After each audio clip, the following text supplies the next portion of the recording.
and welcome to Government Trackers. So in this particular session, we are going to talk about the CDS2 2021 preparation for current affairs section. So CDS में आप जानते हैं current affairs का हमेशा से एक अच्छा खासा वेटेज रहता है and fixed marks होते हैं टॉपिक से. अगर आपको पता है कि स्पेसिफिक इतने टाइम से प्रिपरेशन करते हुए इफ यू आर अवेयर कि किस तरह के क्वेश्चंस प्रीवियस ईयर में पूछे गए हैं तो उनसे रिलेटेड क्वेश्चंस आप सॉर्ट आउट कर सकते हैं करंट अफेयर्स से एंड उनको इंपॉर्टेंट कैटेगरी के सेक्शन में रख के कवर अप कर सकते हैं अपने प्लान के साथ. So today I am going to tell you about the government schemes जो 2020 से 2021 के बीच में इंपॉर्टेंट रहे हैं. So this is a part 1. इसी तरह से पार्ट वाइज अब आपको करंट अफेयर्स के इंपॉर्टेंट टॉपिक्स जो आ सकते हैं एग्जामिनेशन में वो यहाँ आपको मिलते रहेंगे. सो here we are going to discuss all the important schemes of government of India जो year 2020 से year 2021 के बीच में applicable है and it has a short chance to come into the examination. आपको अपनी तरफ से एटलीस्ट इन स्कीम्स को तो प्रिपेयर करना है. फॉर एग्जाम्पल अगर ये स्कीम्स आ जाती हैं थ्रू नीति आयोग या स्पेसिफिक मिनिस्ट्रीज जो करंटली न्यूज में काफी बार रही हैं मोर देन अ टाइम्स, देन बहुत इंपॉर्टेंट हो जाता है specially talking about NITI Aayog. So NITI Aayog is a section अगर वो न्यूज में होता है सो शॉर्ट होता है कि आइदर उससे रिलेटेड आपको स्टैटिक क्वेश्चन मिलने वाला है या करंट अफेयर्स का क्वेश्चन मिलने वाला है. सो बहुत ही डिटेल में आज हम बात करने वाले हैं. आज के सेशन के लिए मैंने दो इंपॉर्टेंट टॉपिक्स लिए हैं. एक आपका है PMO office that is prime minister's office जो कि काफी एक्टिव हो गया है जब से प्राइम मिनिस्टर नरेंद्र मोदी बने हैं. पीएमओ काफी ज्यादा एक्टिव हो गया है. एंड सेकंड जैसे मैंने बोला नीति आयोग. सो नीति आयोग का अपना एक खुद का इंपॉर्टेंस है चाहे आप इंटरव्यू दो या कोई भी स्टेट एग्जामिनेशन दो. अभी जितने भी state examination state PCSC conduct हुए हैं उनमें भी नीति आयोग से रिलेटेड आप देखेंगे क्वेश्चन वहां पे आए हुए हैं. तो आइए शुरू करते हैं इस सेशन को. बहुत इजी वे है कि यहाँ से फिक्स्ड क्वेश्चन आपको मिलने वाले हैं. अगर आपसे यहाँ क्वेश्चन मिलते हैं तो आप इजीली इन सेक्शन से 3 से 5 मार्क्स तक गेन कर सकते हैं. ठीक है, तो आइए देखते हैं. इसी तरह के अपडेट्स एंड स्टडी मटेरियल को फॉलो करने के लिए आप डाउनलोड कर सकते हैं गवर्नमेंट ट्रैकर्स ऐप बिकॉज यही क्वालिटी ऑफ स्टैंडर्ड मटेरियल आपको अवेलेबल मिलेगा अगर आप सीडीएस या कैट की प्रिपरेशन कर रहे हैं. सो लिमिटेड क्वालिटी कंटेंट यहाँ पे आपको मिलने वाला अगर आपने अपनी प्रिपरेशन अब तक नहीं स्टार्ट की है.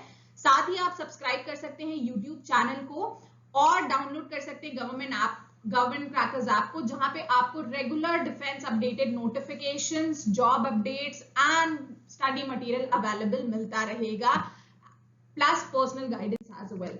Now coming to the important topic, prime minister office ने एक इम्पॉर्टेंट स्कीम न्यूज में रही है which is also known as Pragati scheme. ठीक है, अब प्रगति का फुल फॉर्म यहाँ पे हुआ है proactive governance and timely implementation.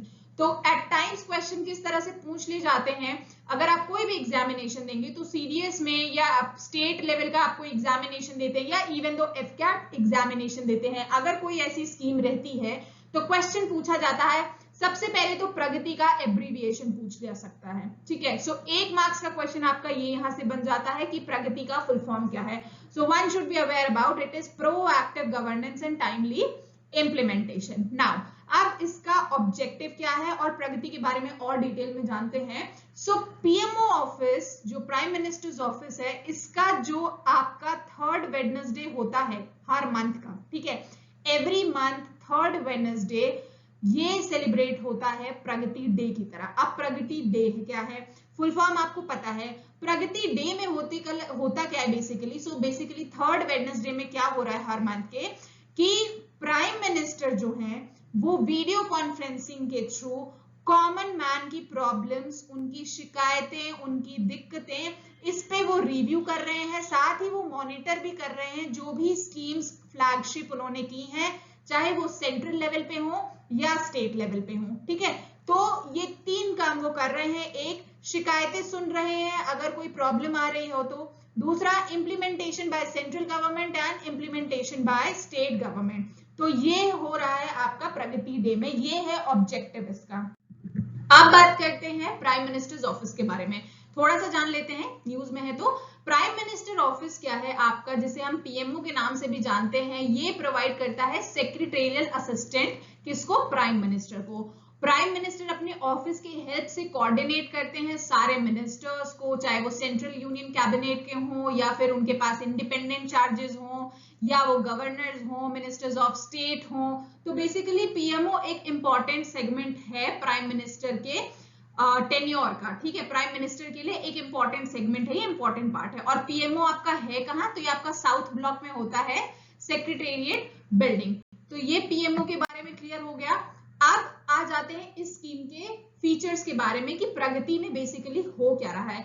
जैसे मैंने बोला कि इसमें ग्रीवियंसेस देखे जा रहे हैं और इम्प्लीमेंटेशंस देखे जा रहे हैं। इसके अलावा इस प्रोसेस को कंप्लीट करने के लिए जो प्लेटफॉर्म अभी यूज हो रहा है वो डिजिटल मीडिया यूज हो रहा है, जिसमें 3 लेटेस्ट टेक्नोलॉजीज यूज हो रही है। अब क्वेश्चन यहां से फ्रेम हो सकता है अगेन एक कि कौन कौन से सेगमेंट्स हैं जिनको कंबाइन करके प्लेटफॉर्म क्रिएट हुआ है। एक डिजिटल डेटा मैनेजमेंट, दूसरा वीडियो कॉन्फ्रेंसिंग एंड तीसरा जियोस्पेशियल टेक्नोलॉजी। ये 3 सेगमेंट्स हैं जिनको कंपाइल करके इस प्लेटफॉर्म को क्रिएट करा गया है। और इस सिस्टम में अगेन क्वेश्चन यहां से कम अप हो सकता है कि इस सेगमेंट में, इस पूरी बॉडी में कौन कौन इन्वॉल्व होता है। पीएमओ इन्वॉल्व होता है, यूनियन गवर्नमेंट सेक्रेटरीज इन्वॉल्व होते हैं and chief secretary of states involve होते हैं, जिनके थ्रू ये प्रॉब्लम, कॉमन मैन की ग्रीवियंसेस या इम्प्लीमेंटेशंस चेक किए जाते हैं कि प्रेजेंटली उस स्टेट में क्या हो रहा है या पूरे कंट्री में क्या हो रहा है, या जो भी स्कीम उन्होंने निकाली है क्या वो प्रॉपरली फॉलो हो रही है, इंप्लीमेंट हो रही है, उसमें क्या दिक्कतें आ रही हैं, क्या परेशानियां आ रही हैं। तो ये सारा डिस्कशन उसमें होता है। तो जिस तरह से स्टैटिक एक क्वेश्चन फ्रेम हो जाता है कि लोकसभा कंप्राइजेस ऑफ, ये बहुत ही पेट क्वेश्चन है, उसी तरह यहाँ पे क्वेश्चन पुट अप हो सकता है कि this is a 3 tier system comprising of so and so. आपको एग्जांपल्स दिए जा सकते हैं कि पीएमओ प्रगति में क्या चल रहा है इस समय, क्योंकि प्रगति पीएमओ ऑफिस काफी ज्यादा एक्टिव है, ठीक है। अब इट विल स्ट्रेंथन व्हाट, ये स्ट्रेंथन कर रहा है centralised public grievances redress and monitoring system. Again ये एब्रीविएशन आपको याद करना पड़ेगा, प्लस प्रोजेक्ट मॉनिटरिंग ग्रुप है and ministry of statistics and programme implementation है। इनको ये स्ट्रेंथन कर रहा है। Ministry of statistics and programme implementation क्यों? क्योंकि सारा डेटा, जो डेटा का काम है वो पूरा का पूरा मिनिस्ट्री ऑफ स्टैटिस्टिक्स हैंडल करता है। प्रोजेक्ट मॉनिटरिंग ग्रुप मॉनिटर करता है कि जो भी प्रोजेक्ट लॉन्च हुए हैं क्या वो इफेक्टिवली इंप्लीमेंट हो रहे हैं या नहीं हो रहे हैं। और जो सेंट्रलाइज्ड ग्रीवियंस पोर्टल है यानी मॉनिटरिंग सिस्टम है, वो ये देख रहा है कि प्रॉपर किस तरह से क्या क्या शिकायतें पहुंच रही हैं सेंट्रल पब्लिक की, और उनसे किस तरह से मॉनिटर किया जा रहा है, किस तरह से उसकी सॉल्यूशंस दिए जा रहे हैं। सो आई होप यहां तक आप सब क्लियर हो गए होंगे। इसी तरह हमने कंबाइल अप किया है स्टडी मटेरियल को, जहां पे आपको हर सब्जेक्ट से रिलेटेड वीडियो लेक्चर्स मिलने वाले हैं, नोट्स बिल्कुल स्पेसिफिक रहेंगे। मंथली मैगजीन्स में आपको पर्टिकुलर स्पेसिफिक क्वेश्चंस मिलेंगे जिसमें बिल्कुल टू द पॉइंट आपको एक्सप्लेनेशन दिया गया है, उनसे रिलेटेड आपको क्वेश्चंस मिल जाएंगे। Then there will be a current affairs की सीरीज जो अभी मैंने लॉन्च ऑलरेडी कर दी है, एंड पर्सनल गाइडेंस अगर आपको चाहिए, आपको ऐसा लग रहा है that you are facing problem और आपको सपोर्ट चाहिए, तो पर्सनल गाइडेंस भी अवेलेबल है from my side. Apart from that कोई भी और रेगुलर अपडेट आती है सो वो आपको इस ऐप पे रेगुलर बेसिस पे मिलती रहेगी। So this is all what you get in CDS course, ठीक है। सीडीएस रिटन कोर्स 2 सेक्शंस में है, ओटीएम के लिए अलग है एंड जो मैथ्स के लिए कैंडिडेट्स हैं उनके लिए ये डिफरेंट है। एंड शॉर्ट आपको ये मार्क्स मिलने वाले हैं, एक्सटेंसिव प्रैक्टिस मटेरियल है, प्रीवियस ईयर पेपर्स हैं। अब आ जाते हैं नीति आयोग पे। नीति आयोग के बारे में अगर मैं बात करूं तो नीति आयोग अगर न्यूज में है तो सबसे पहले आपको नीति आयोग के बारे में पता होना चाहिए कि व्हाट इज स्टैटिस्टिक, जितने भी फैक्ट्स हैं नीति आयोग के बारे में वो आपको पता होना चाहिए। अब नीति आयोग का जो एक इंपॉर्टेंट मिशन है जो 2020 से और 2021 के बीच में इन टोटल रहा है, वो है आपका अटल इनोवेशन मिशन। अटल इनोवेशन मिशन जिसको हम एम के नाम से भी जानते हैं, इसका ऑब्जेक्टिव क्या है? इसका ऑब्जेक्टिव है इनोवेशन क्रिएट करना and entrepreneurship across the country, जिसमें आपके स्कूल्स हैं, यूनिवर्सिटीज हैं, रिसर्च इंस्टीट्यूट है, एमएसएमई सेक्टर्स हैं या इंडस्ट्री लेवल, यानी किसी भी लेवल पे आप एक एंटरप्रेन्योर बन के निकलते हैं या आप कोई एक ऐसी इनोवेशन करते हैं जो कंट्री के लिए फायदेमंद हो। इसका सपोर्ट करती है अटल इनोवेशन मिशन एंड ये काफी बड़ा मिशन है, काफी बड़ा ऑर्गेनाइजेशन है, सो इसीलिए इसको अम्ब्रेला इनोवेशन ऑर्गेनाइजेशन भी कहा जाता है अटल इनोवेशन मिशन को, क्योंकि इसके अंदर और सब स्कीम्स चल रहे हैं। अब बिफोर हम सब स्कीम्स जाने, हमें जानना चाहिए सबसे पहले नीति आयोग के बारे में, क्योंकि नीति आयोग आ चुका है। अब नीति आयोग आया कहां से? सबसे पहले जब इंडिया इंडिपेंडेंट हुआ था तो हमारा प्लानिंग कमीशन रोल में था, तो 6 डेकेड्स तक करीबन प्लानिंग कमीशन चलता रहा। उसके बाद प्लानिंग कमीशन को रिप्लेस कर दिया गया किसकी हेल्प से? नीति आयोग लागू करके 2015 में, ठीक है। और नीति आयोग के अप्रोचेस, डिफरेंसेस क्या है प्लानिंग कमीशन और नीति आयोग में, ये हम बाद में बात करेंगे। सो नीति आयोग बेसिकली आया कहां से? By the replacement of planning commission of India. NITI Aayog के बारे में अगर फैक्ट्स की बात करूं, तो इसके जो चेयरपर्सन होते हैं वो प्राइम मिनिस्टर होते हैं। वाइस चेयरपर्सन जो है ये प्राइम मिनिस्टर के थ्रू अपॉइंट किए जाते हैं। गवर्निंग काउंसिल जो होते हैं इसमें chief minister of all states and lieutenant governors of union territories आते हैं। रीजनल काउंसिल जो बनती है उसमें स्पेसिफिक रीजनल इश्यूज होते हैं, जिसमें chief minister and lieutenant governors जो हैं वो चेयर होते हैं बाय प्राइम मिनिस्टर या उनके नॉमिनी के थ्रू। देन इसमें अडॉक मेंबरशिप होती है, एक्स ऑफिशियो मेंबरशिप होती है, चीफ एग्जीक्यूटिव ऑफिसर होते हैं एंड स्पेशल इनवाइटीज होते हैं। सो सबसे ज्यादा आपको इंपॉर्टेंट इसमें 2-3 ध्यान रखना है कि जो चेयरपर्सन होता है that is prime minister, and again ये इसी वजह से इंपॉर्टेंट हो जाता है। आप बात करते हैं दोनों की डिफरेंस की, कि प्लानिंग कमीशन और नीति आयोग में डिफरेंस क्या रहा है। सो नीति आयोग आपका एक एडवाइजरी थिंक टैंक है और प्लानिंग कमीशन क्या था? ये एक एक्स्ट्रा कॉन्स्टिट्यूशनल बॉडी थी, ठीक है। नीति आयोग आपका एक मेंबरशिप है जिसमें वाइडर एक्सपर्टाइज है। प्लानिंग कमीशन में लिमिटेड एक्सपर्टाइज था, ठीक है, हर मामलों में ये नहीं जा सकता था, लेकिन नीति आयोग जो है इसका वाइडर एक्सपर्टाइज है। इस नीति आयोग में cooperative federalism as states are equal partners, ठीक है, तो सबको साथ में लेके बेसिकली नीति आयोग चल रहा है। और यहाँ पे क्या होता था? स्टेट्स का पार्टिसिपेशन होता था प्लानिंग कमीशन में ऑन एनुअल बेसिस, तो उससे थोड़ा सा गैप बिल्डअप होता था, डिफरेंस आता था। जो सेक्रेटरीज हैं वो सीईओ होते हैं अपॉइंटेड बाय प्राइम मिनिस्टर्स। यहाँ पे सेक्रेटरीज का अपॉइंटमेंट यूजुअल किसी प्रोसेस के थ्रू, प्रोबेबली वो वोटिंग सिस्टम हो सकता था या उनका अपना इंटरनल कोई प्रोसेस हो सकता था जिसकी वजह से उनकी नॉर्मल हायरिंग हो रही हो, but here it is appointed by prime minister. इसका जो फोकस है वो बॉटम अप अप्रोच है प्लानिंग का और इसका टॉप डाउन अप्रोच है, ठीक है। तो अगर आप नीचे से बेस से दिक्कतों को दूर करते हुए ऊपर चलेंगे तो I think this is the right procedure rather than अगर आप ऊपर से नीचे आए तो, ठीक है, इसमें आपको काफी डिफिकल्टीज मिलेंगी। तो इसका जो खास बात ये है बॉटम अप अप्रोच, और यहाँ पे टॉप डाउन अप्रोच होता था। ये मैंडेट नहीं करता है किसी भी पॉलिसीज को लेके, ये जो है ये मैंडेट कर सकता है। वंस एलोकेशन ऑफ फंड हो गया, प्रोजेक्ट अप्रूव हो गया तो ये मैंडेटरी हो जाता है, लेकिन ये मैंडेटरी नहीं करता, which is a good thing. And the last is कि इसके पास पावर नहीं है फंड एलोकेट करने की, which are vested with finance minister. लेकिन प्लानिंग कमीशन के पास क्या थी कि अगर कोई पॉलिसी इंपोज हो गई तो उसके पास पावर थी फंड एलोकेट करने की। फंड एलोकेट करने के बाद अगर प्रोजेक्ट अप्रूव हो जाता था, ठीक है। तो ये डिफरेंसेस हैं। तो कहीं पे नीति आयोग काफी हद तक बेटर है प्लानिंग कमीशन से, और ये हमें ध्यान आ गया कि ये सेटअप कब से हुआ था? 2015 से, ठीक है, यहां तक क्लियर हो गया। अब वापस आ जाते हैं वापस अटल इनोवेशन मिशन पे। अटल इनोवेशन मिशन जैसे हमने बताया 2 ही चीजों के इर्द गिर्द घूम रहा है। एक, या तो आप कुछ इनोवेट करके लेके आ जाइए या आप एंटरप्रेन्योर बन जाइए, ठीक है, किसी भी सेक्टर में। अब इसके जो 2 कोर फंक्शंस हैं अगेन वो यही डिस्क्राइब किए गए हैं, एक एंटरप्रेन्योरशिप और एक इनोवेशन का प्रमोशन। इसके अलावा जो मैंने बोला था इसे अम्ब्रेला स्कीम इसलिए कहा गया बिकॉज इसके अंदर और बहुत सारे स्कीम्स आते हैं, जैसे आपका आ गया अटल टिंकरिंग लैब्स। अब ये लैब्स क्या करती हैं? जहां पे क्लास 6 से 12 तक के स्टूडेंट्स हैं जो इनोवेशन लर्न करते हैं, कुछ नया सीखते हैं, दे कैन डेवलप आइडियाज।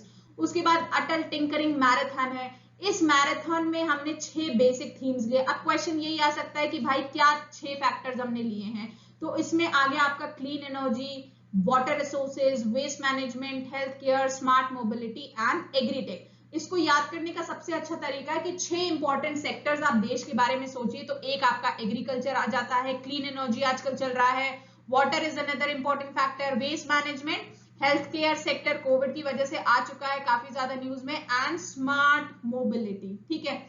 उसके बाद आप आ जाइए Atal incubation centre and Atal community innovation centre. ये सेटअप होंगे थ्रू यूनिवर्सिटी, एनजीओ या कॉर्पोरेट इंडस्ट्री, ताकि ये प्रमोट कर सके entrepreneurship through university and industry level. यानी somebody if is studying in IIT या किसी भी कॉलेज या यूनिवर्सिटी में, तो उनको आइडिया देना, उनको प्रमोट करना कि yes you can be the entrepreneur और आप कुछ ऐसी फील्ड में काम कर सकते हैं, लाइक ये 6 थीमेटिक एरियाज में काम कर सकते हैं और कुछ अच्छा कर सकते हैं कंट्री के लिए, ठीक है। फिर आपके Atal new India challenges and Atal grand challenges आ गए, जिसमें आपको टेक्नोलॉजी ड्रिवन इनोवेशंस को प्रमोट करना है और कोई भी प्रोडक्ट क्रिएट करना है सोशल एंड कॉमर्शियल जिसका इम्पैक्ट हो कंट्री पे। Then we have mentor India campaign, जो कि नेशन को बिल्डअप करने के लिए है, ताकि इनिशिएटिव लिया जाए, लीडर्स को एंगेज कर दिया जाए, जो स्टूडेंट्स को गाइड कर सके, मेंटर कर सके इंडस्ट्री में, एकेडमिक्स में, गवर्नमेंट में या ग्लोबल कोलैबोरेशंस में, ताकि अगेन बेसिक यही है कि कंट्री का डेवलपमेंट होना चाहिए, ठीक है। नाउ नीति आयोग ने और एक इंपॉर्टेंट स्टेप लिया है, वो है कि उसने हैंड्स ज्वाइन करे हैं, यानी एग्रीमेंट ज्वाइन करा है विथ नास्कॉम। किस लिए? आर्टिफिशियल इंटेलिजेंस के लिए इंडियन स्कूल्स में, यानी स्कूल्स में अब आर्टिफिशियल इंटेलिजेंस मॉड्यूल्स भी पढ़ाए जाएंगे। इसके लिए नीति आयोग ने ऑलरेडी एक एमओयू साइन कर लिया है नास्कॉम के साथ। इसके अलावा आत्मनिर्भर भारत अराइज यानी अटल न्यू इंडिया चैलेंज, ये एक और मिशन है जो आपका अटल इनोवेशन मिशन के अंदर चल रहा है, जिसमें आपको रिसर्च लेके आना है इनोवेशन में, इंडियन एमएसएमईज में या स्टार्टअप्स में, ठीक है। रिसर्च को बहुत ज्यादा प्रमोट किया गया है और इस प्रोग्राम को ऑर्गेनाइज कौन कर रहा है? तो इसरो विद 4 मिनिस्ट्रीज, जिसमें मिनिस्ट्री ऑफ डिफेंस आता है, मिनिस्ट्री ऑफ फूड प्रोसेसिंग आता है, health care and family and ministry of housing and urban affairs. In particular sectors को हमें इंक्रीज करना है, बिकॉज मैक्सिमम जो इंपोर्ट हम करते थे वो इन्हीं सेक्टर्स पे करते थे। सो आत्मनिर्भर भारत, ठीक है, जो अभी कोविड के बाद आया कि हम चाइनीज गुड्स को बॉयकॉट करेंगे और हम अपने ही कंट्री में लोकल को वोकल कर रहे हैं, तो ये इन 4 सेक्टर्स पे ज्यादा इंप्लीमेंट होगा, क्योंकि सबसे ज्यादा जो मनी अगर हमारी कहीं जाती थी वो डिफेंस के आर्म्स एंड इक्विपमेंट्स के लिए जाती थी, या हम फूड इंडस्ट्री से लेके गुड्स को इतना इंपोर्ट करते थे, बाहरी चीजों को इतना इंपोर्ट करते थे। Then health and family equipments हम कितने इंपोर्ट करते थे, बट कोविड के बाद हमने जैसे खुद के अपने ऑक्सीजन सिलेंडर्स बनाए, हमारी हेल्थ केयर सेक्टर कहाँ स्टैंड आउट करती है, इन सारी चीजों के बारे में हमें पता चला। तो ये सारी चीजें, ये सारी फैसिलिटीज, ये रिसर्च यहाँ पे प्रमोट किया गया है, ठीक है। सो इसका इनिशिएटिव ये है कि इसने काफी ज्यादा इंपॉर्टेंट कंट्रीब्यूशन किया है एडवांसमेंट ऑफ इंडिया के लिए। और इसी वजह से एक और क्वेश्चन जो यहाँ पे इंपॉर्टेंट हो जाता है कि इंडिया का जो इनोवेशन इंडेक्स रैंक है वो 81 हुआ करता था 2015 में, जो कि अब 48 हो गया 2020 में। तो क्वेश्चन एट टाइम्स ये भी पूछा जा सकता है कि इंडिया का इनोवेशन इंडेक्स 2020 में क्या है, तो दैट हैज बिकम 48 नाउ, ठीक है। So this was all for this particular section. इसका सेकंड पार्ट भी बहुत सून रिलीज होगा। प्लीज आप लोग कमेंट करके बताइए that how do you feel this session was it helpful to you? If it was helpful, like, share and subscribe and do through your comments.